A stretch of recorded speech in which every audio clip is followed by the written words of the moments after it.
Welcome to Live DAF, your online DAF Yomi Shir. Shalom Aleichem and welcome back to today's DAF, Bava Metzia DAF Yud Daled. We are holding 10 lines off the top of the Amud. Amar Shmuel my time of the Rabbanon. So back to the Mishnah. The Rabbanon tell us a shtar without achrayus nechasim, which means a loan document which does not contain that clause which enables the lender to collect, to repossess assets which had been sold by the borrower after the loan was issued, right? So typically a malva has the ability to collect from these assets. They're called nechasim mishubadim. They've been tied up, been sold to others. But a shtar which does not contain that clause, right? You would think now the malva, the lender, cannot collect from mishubadim.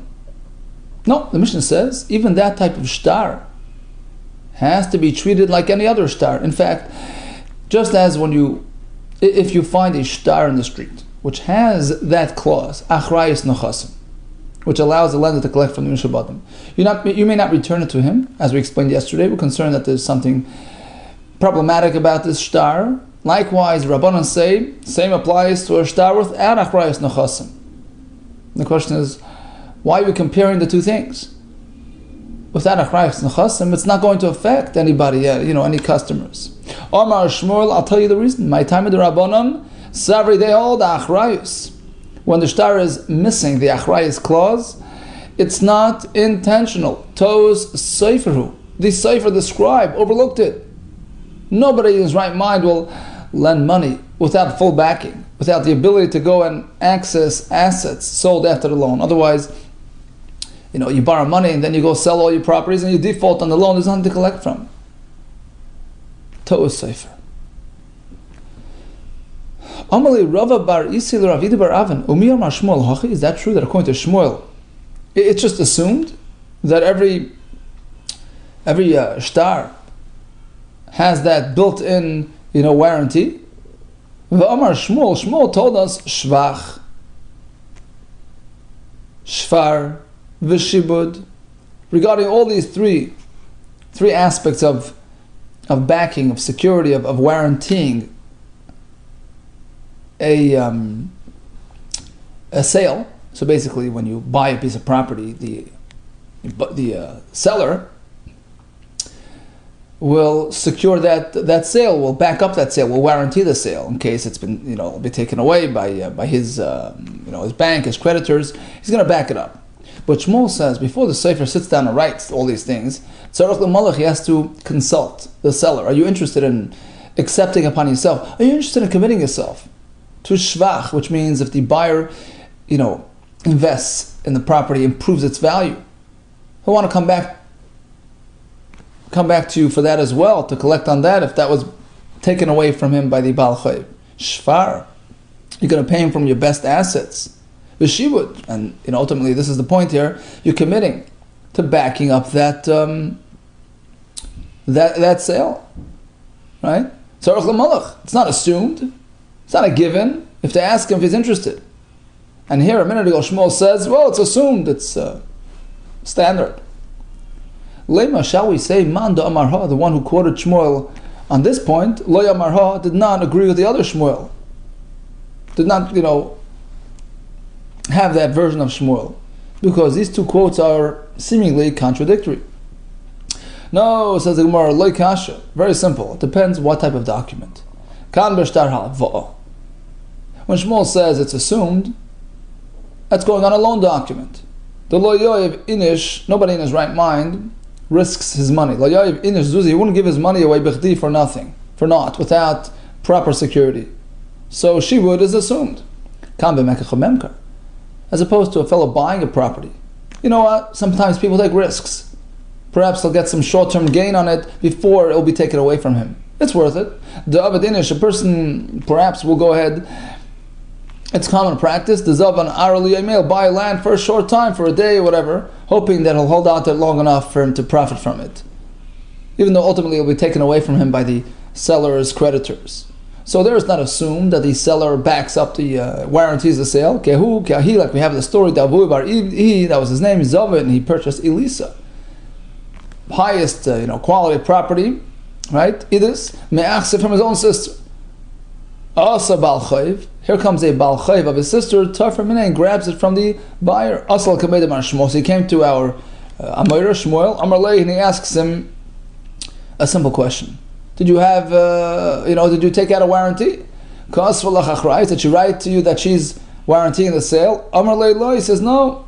Amar Lei says, if that's the case, Zil Shlama, Zai Gesund, right? Chaim L'Shalom, you have no claim now because there was no achrayis. Amar Lei, he responded, what do you mean? V'amaru the Amar, haven't you yourself told us achrayis to a seferu? When achrayis is not noticed in the shtar, we attribute it to the sefer's, forgetfulness, because it's a standard clause. How could you, question whether I have the achrayis? Amar Lei says, well, it depends what type of transaction. That's true by a loan document. Nobody would risk his money without warrantying it. When it comes to a purchase law, it's different. David Inish, the Zavan a person perhaps decided, to take a risk, hoping to gain something in the short term, and therefore it's not assumed. So bottom line, Shmuel says by a halva, achrayis is to sefer, meaning even though you don't see the achrayis in the actual shtar, it's assumed that it's there. It's a default clause, a default feature, whereas by Mekach HaMemkar it has to be explicitly stated. Omar Abai, here comes a new halach. Reuven shemachar sodel Shimon b'achrayis. Reuven sold Shimon a nice field and warranted the sale. Uba bal chayiv de Reuven, comes Reuven, the seller's bank, because Tarav Leminayin comes and grabs that field on account of a loan that Reuven defaulted on. So they're taking the property from Reuven's buyer, from Shimon. Now, Reuven has something to say about the story. He has a way to challenge the bank. Can he get involved? Dinhu, so the halacha is, the azal Reuven u'mishtoi dina b'hadei. Reuven has the right, full right, to go and challenge the creditor and the bezdin, confront him by saying, look, what do you mean? I owe you money, I already paid you part, and the other part, you owe me for a different reason. He has a right to engage him in litigation. And the Baal Chayv has no right to shoo away Reuven by telling him, what are you doing here? It's none of your business. Lav Baal Dvarim Diyat. You're not my litigant. I'm taking the field from your buyer. That's it. He's my litigant. The answer is no. He can't do that.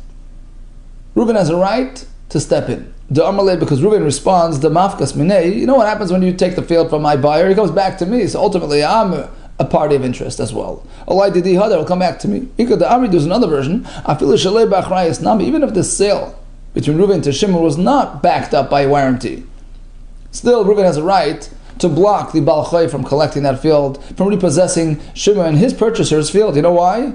He doesn't want him on his bad side. The Amar Lei tells him, I'm uninterested in having Shimon, my buyer, my faithful buyer, paint me in a negative light. I don't want him to have complaints again. So therefore I have a right to challenge you and try to, get you out of the way. V'amar Abai, here comes another halacha.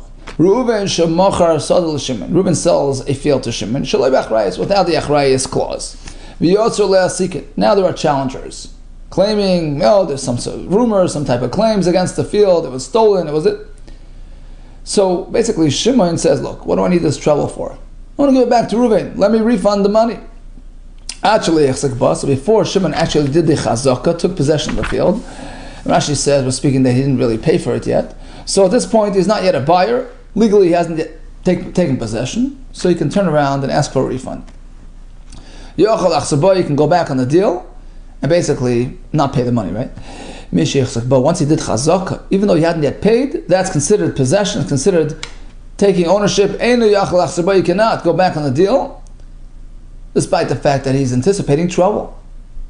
The Amalei, because the seller can tell him, look, you could have done your homework better. You could have investigated, could have looked around and asked around about the history of this field. You decided to proceed without due diligence, right? So it's your fault. A bag, the kitri, not a bag full of air. Basically, bunch of nothingness, Savras V'Kilus, decided to accept. Meaning, go enjoy the field until, until further notice. When they actually take it away from you, we'll deal with it then, but so what point?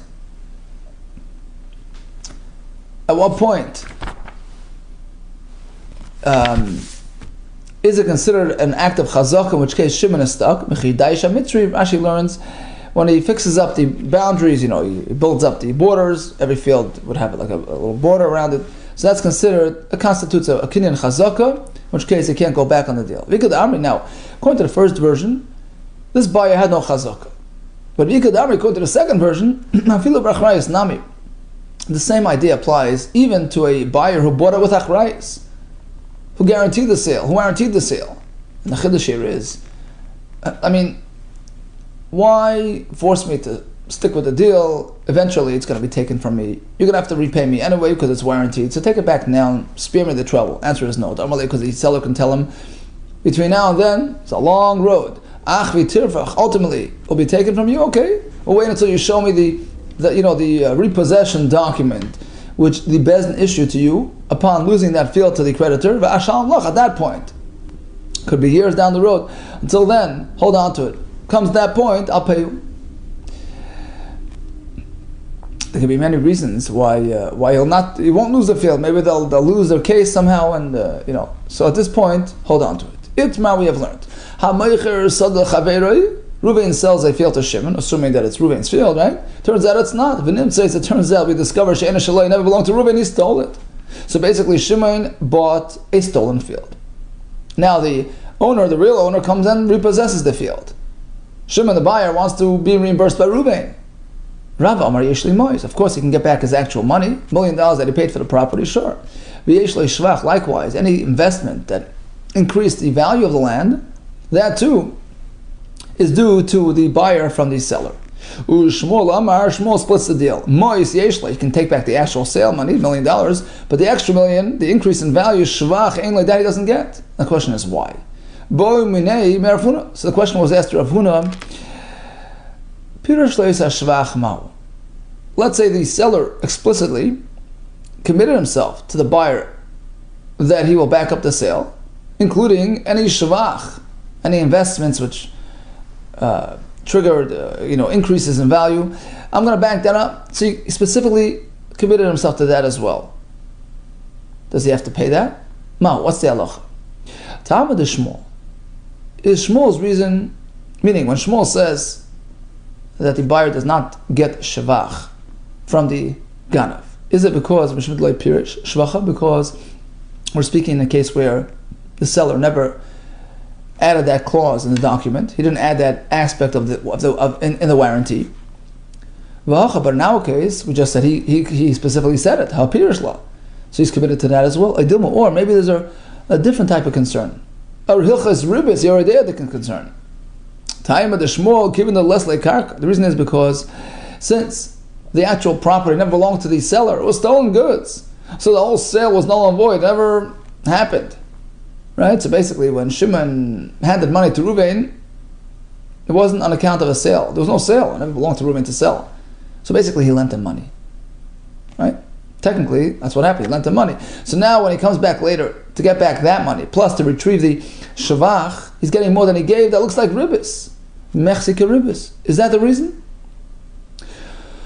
Okay, so Amar Leiser Huna responded yeah, it's okay. V'lav, no, it's not okay. V'rafi biyadei, he wasn't clear on it. Meaning, what's the basis for Shmuel's depriving the buyer from the shvach amount? Is it because of ribis or because it wasn't stated? But if it's stated, then it's chayav.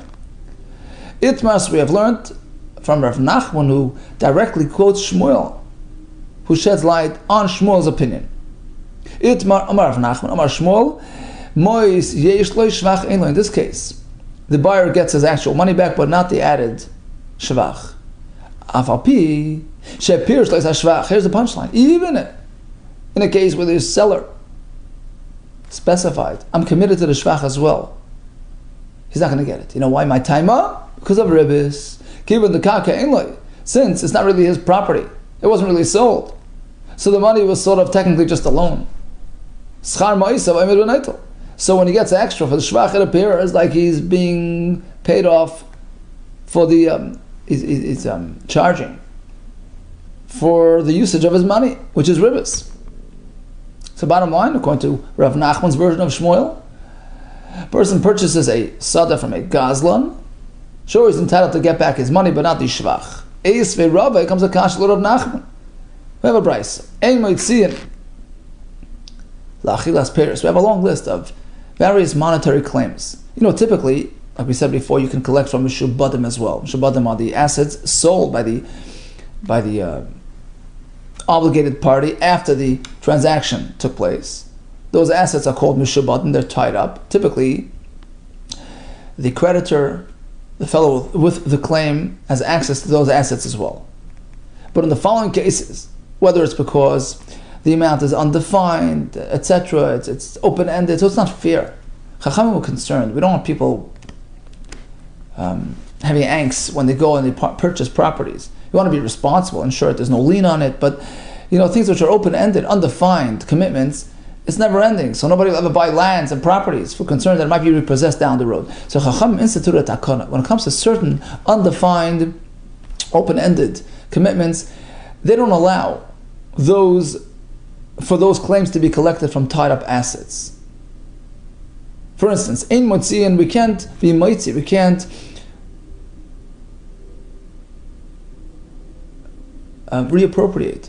We can't take from these tied-up assets for the following, to satisfy the following claims: lachilas peros, ushvach kakois, fruit taken off the land, improvements in land, and the Gemara soon will explain exactly in what context. A fellow gets married, he commits to supporting his wife, supporting his daughters. So all these are open-ended, undefined commitments. You can't claim them from Nuchasim Mishabadim. Why? To ensure a properly functioning, commercial society. So bottom line is, all these claims cannot be retrieved from Mishabadim, as we explained. Apparently you can collect them from open available assets that the liable fellow has, right? Good. Now, Ktonimiyah. What's the second item on the list? L'shvach hakois. If you want to retrieve the shvach, the improvement that you have invested in, you can get that back. You have a claim on that as well. Now, why would anybody be claiming this type of claim? It must be speaking, my love, must be speaking b'lekech mikazlan. We have Reuben who owned the field, Shimon who stole it, and sold it to Levi. Levi, the buyer, worked on it, he toiled, he invested, he improved on it. I took it from a barren piece of property to a fully landscaped, fully toiled, garden or farm, right? And now he's going back. Now the owner, the nigzal, came and took away his property. So the buyer is going back to the Gazlan, to Shimon, to get back his money. And the Brisa says, Shavach HaKois, the added value that he worked on, that he caused, that he brought about, he can collect it from Bnei Chayrin. Bottom line, there's no issue of ribbis. That's a kasha on Shmuel. Loi b'bal chayiv. No, there's no Gazlan in this case. It's all about a bal chayiv. Shimon borrowed money from Reuben and then sold his property to Levi. So it was a legitimate sale at that point. In fact, if Shimon should choose to repay Reuben with cash, that's fine. He didn't. He defaulted on the loan, which prompted Reuben's accessing that nechasim shabadim in the hands of Levi. So he took back that field. He repossessed that field on account of that loan. Okay. Now at this point, the buyer, Levi, wants to get his money back from Shimon. So Allah is, he can get shvach hakois, no issue there. By a gazlan, we say it wasn't a sale. It was a false sale. It was a pretend sale. Never any sale took place. So the money given was technically just a loan. So if he should get more than he gave, it's an issue of ribbis. But here, it was a proper sale. So of course, Levi is entitled to collect the shvach from Shimon as well. Says the Gemara, Bal Chayiv, hold it. If we're discussing a case of a Bal Chayiv who repossessed, let's go back to the first item on the list. We can't collect for fruit that was taken away.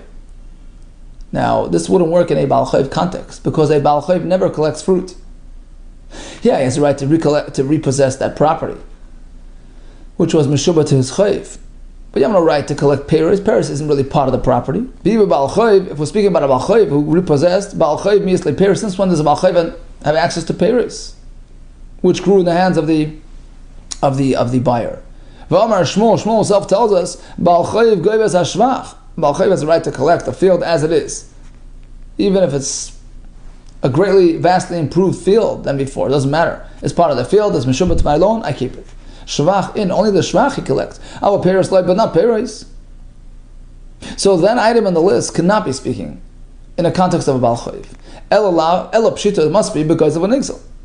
Now the first item in the Brisa, which says Ein Moitzin Lachilas Paris, is speaking where Shimon stole the field from Reuben, then sold it to Levi. Now we have Paris. The owner got wind of his field being lived on by others, so he goes and takes the field, chases Levi off the field, takes his field back with the way it is, with the field, with the shvach, with the Paris. Rashi says, we're speaking for instance that there were Paris when the item was stolen, so he has a full right to get it back. Or he can claim, look, bananas, yeah, very nice, not your bananas, my field produced the bananas, it produces them every year. So basically he's getting it back with the Paris. Now, umidiresha because of an exil. So once we've established that the first case in the Brisa, Paris must be about a gezel and an exil, seifanami because of an exil. We assume the next case as well is consistent with the first case. Shvach hakois. Why is he claiming added value in the karka? That's also speaking where the item was stolen and it was sold, and the fellow lost his field back to the owner, and he goes back to the seller for the shvach. So apparently, a buyer from a gazlan can collect shvach. It's a kashan shmuel. No, meet the area. There's no proof from one case on the other. Hakadisa. One case is speaking about a Baal Chayv. That's the case of shvach. V'akadisa. Whereas the Achilas Paris is speaking about a fellow who bought from a gazlan. So everything's fine and well. By the gazlan, we only have the Paris issue. We don't have shvach. He doesn't collect shvach. It's an issue of ribis. And by the Baal Chayv, we don't have the Paris issue. He doesn't collect the Paris. Only the shvach. Perfect. Problem is, we have a Bryce which actually so actually this whole quote with Ein Moitzin, the whole list was actually a Mishnah. But here comes a Brisa which further elaborates on that Mishnah, explains each case in great detail. Now we see exactly what the Mishnah is speaking about. The Shvach HaKois Ketzad. What is that case about? It's about a stolen field. Shimon stole the field from Reuben, and now Reuben got wind and he's coming to get it back. And he's giving up the field to the owner. So when he collects the actual keren, the principal value, he gets that from tied up assets, and the added value. And he takes from available assets. End of quote. Now we have to try to understand this Bryce. What exactly took place? Do we learn it literally that the gazlan stole, now he's collecting? Why is a robber collecting? Gazlan Niman Gabi, who's he collecting from? What do you mean? Ela must be that we're missing a step. We have to add a stage here. Shimon stole a field from Reuben. That was a missing point. And he sold it to Levi. Who worked on it, toiled and improved on the field. Now the owner came and took the field back. Comes the buyer and goes back to the gazlan, gets his money back with the shvach. Oh, clearly you can collect shvach. That's a kasha on Shmuel, who's concerned about ribis. Amar Leis, or if Nachman responds, well, lav terusa kamatarzis. Haven't you modified the brisa? Right? You have to explain things and add words. And so you know what? Go all the way. Teritz nami bal chayv. So modify it a bit more. Instead of speaking about a stolen item, we're speaking about a legitimate sale, but it was repossessed by a creditor of the seller. In which case, in that case, for sure, the buyer has a right to go after the seller, even for the shvach, because as we said, there's no issue of ribis. It was a legitimate sale. It was just taken away from him now. Okay, now he has a right to collect everything he lost on that deal. Toshma, here comes another raya. The Bryce explains the Achilas Paris Ketzad. What about that first item on the list? Achilas Paris. What exactly happened? Once again, a fellow stole a field, and he's losing the field now. He's giving it up. When he collects, the actual keren, the principal, he collects from tied up assets, and the payres from available assets. Again, the same question as before. What exactly happened? Do we mean literally? You stole and then you collect? Why are you collecting after you stole? What do you mean? Who are you collecting from? Gazlan, the Gazlan himself, who's he collecting from? Who's owing him anything? El must be, we have to add a stage. Shimon stole Reuben's field. Oh, this was a missing step. He sold it to Levi, who improved the field. And now he's giving up the field to the owner. He goes after the seller for the carrot and the shvach. Apparently he's entitled to collect shvach as well. Amar Rava, says Rava like this. No. There's no missing steps here. We're speaking squarely about a gazlan and an igzal. Okay? My skin was speaking like this. Shimon stole Reuben's field, which was full of his crop, about to be harvested. He did two things. He quickly consumed all the pears. Didn't suffice with that. He took a big tractor and he dug through the field. He damaged it. Now the owner wakes up and he comes to collect from the gazlan. So Bon Igzal, when the victim comes, Ligboy's keren, to get back his keren, look, you damaged my field, pay for the damages. Goive Menchas Mishabad, and that he can collect from tied up assets as well, because that's predictable, it's known, it's right here. Right? Bon Igzal, Ligboy's Paris, but if he's coming to collect the Paris that the Gazlan took off the trees, that's an undefined type of thing, unpredictable, nobody can, guard themselves from that, meaning the buyers who purchased the Gazlan's fields are not accountable for that. So here we limit his abilities. We don't let him access only goyvim merchasim and echayr from available assets. Okay? So according to Rava, there's no buyer involved. There's a gazlan who's paying up his nigzal. Rabbi Yehuda Amar has another similar case. Again, no buyer involved. Shimon stole Reuben's field, and then the Mesikin robbers came and took the field, and we attribute it to the we fault the gazlan for it. It was something that that he brought about. He's responsible. And has to pay up for the field. So when the Brisa says Rashi explains, he had to give up the field to the robbers. So according to Rava, means that he had to give it up in the bezdin, give it up to the owner. Here it means he gave it up to the robbers. There's no field around. They're on it. He's off, but he has to compensate the owner. So bon nigzal. So when the owner comes to collect, Ligba is keren for the actual principal. You can take from the assets that have been sold and been tied up by the gazlan. But nigzal Ligba is paris. But he comes to collect his paris, he's limited there. He can take from available assets. So again, both terutzim pretty much have a common denominator. There's no buyer and seller involved, in which case it doesn't pertain. It's not relevant to Shmuel's halacha. Now, Rava le'amaka Rabba Rav Huna. Why did Rava, who gave the first terrorist, did not go with Rabba Rav Huna? Because he says, when the Brisa uses the words Harei Yotzei Mitachas Yodei, he's giving up the land. The gazlan is bedina mashma. It sounds like it's happening in court. He's giving it back to the owner, not to the robbers. For Rabbi Rav Huna, Rabbi Huna preferred his approach as opposed to Rabba's approach, because the phrase Harei Yotzei Mitachas Yodei sounds like be'ena mashma. He's giving it up as is, as opposed to Rabba's interpretation, which involved tractors and all kinds of damages happening to the field. It's not mashma that's what happened. Okay, so we have two terutzim. We understand why each one chose his route. Here comes the third pshat to explain the Brisa, consistent with Shmuel.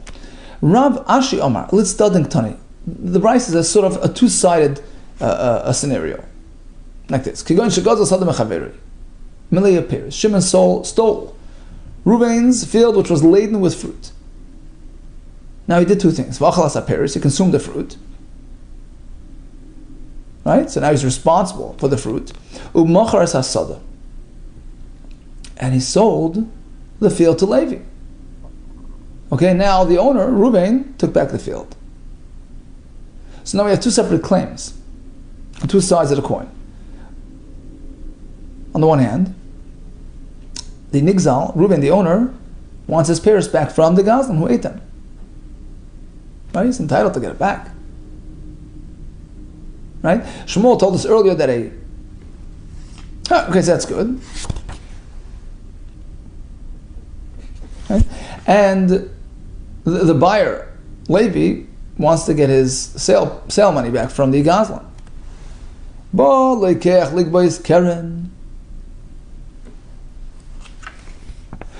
So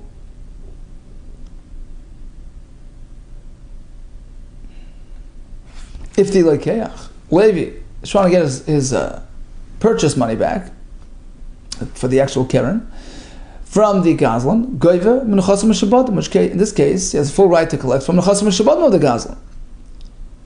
On the other hand, we have another claim. But Nigzal Ligaway's Peiros, the Nigzal, the owner, wants to get his peiros back, which the Gazlan ate. So that, as we said, that's unpredictable, it's undefined, and therefore goive menuchasa b'nei chayrin. That he'll collect from the Gazlan's assets, available free assets, not tied up assets.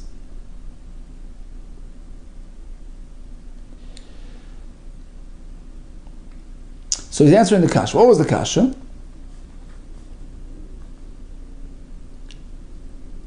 That we thought that it's the buyer going after the Gazlan for the extras. No. That would be an issue of ribbis. Rather, the extra, the peiros, that's a claim being waged by the owner against the Gazlan. So bottom line, we thought we had a kasha on Shmuel. Shmuel, who told us that if one purchases a field, which turns out to be a stolen field, he's entitled to retrieve his actual purchase money from the Gazlan, but not the shvach and peiros, because that looks like ribbis. We thought we had a kasha from this price, which seemed to empower him, to enable him to collect the extras. We have three terutzim to explain the brisa consistent with Shmuel. Now we have one more question. Perhaps let's just continue a bit more in a couple of lines till we finish this, this chapter, so to speak. Bein l'Rava, bein l'Rabba bar Rav Huna. Now, according to Rava's pshat, and also according to Rabbi Rav Huna's pshat, that who's collecting from whom? There's no buyer involved.